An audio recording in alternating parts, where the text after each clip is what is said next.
আজকের রেসিপি ফুলকপি আলুর ঝোল। তেল গরম হয়ে গেছে,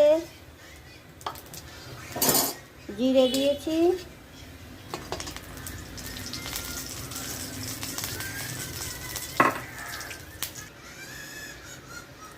হিং দেব,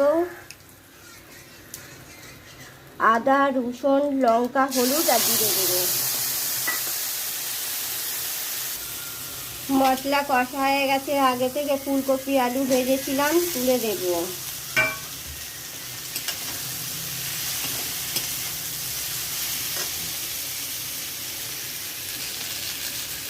পরিমাণ মতো জল দিয়ে দেব।